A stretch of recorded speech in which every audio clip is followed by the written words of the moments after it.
Suspense કોંગ્રેસે હવે ખતમ કર્યું છે. કેરળમાં મુખ્યમંત્રી તરીકે વીડી સતીશનનું નામ જાહેર કરવામાં આવ્યું છે. વીડી સતાશીના નામની સત્તાવાર જાહેરાત કરવામાં આવી છે. વીડી સતીશન હવે કેરળના નવા મુખ્યમંત્રી તરીકે શપથ લેશે.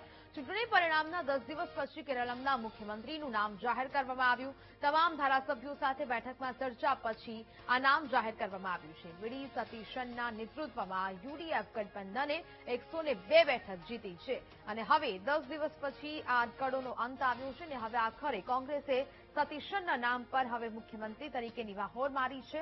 તમામ ધારાસભ્યો સાથે બેઠકમાં આ નામ ચર્ચાયું અને હવે આ નામની જાહેરાત કરવામાં આવી છે.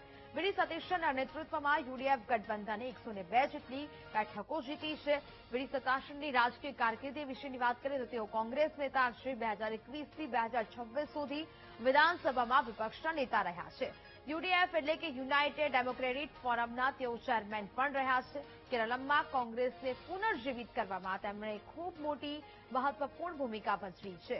તેમના નેતૃત્વમાં યુડીએફ ગઠબંધને આ વખતે 102 જેટલી બેઠકો જીતી છે.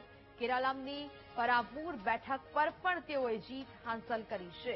કેરળમ કોંગ્રેસના સંગઠન પર મજબૂત પકડ અને લોકપ્રિય નેતા તરીકે તેમની છબી છે.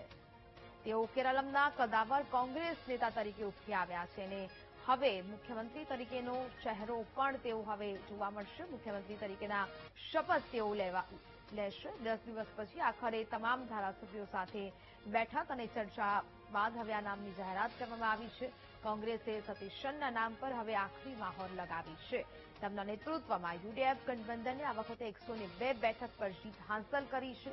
કેરળમની પરાવૂર બેઠક પરથી પણ વીડી સતાશનની આ જીત જોવા મળી અને હવે તેઓ મુખ્યમંત્રી જાહેર કરાયા છે.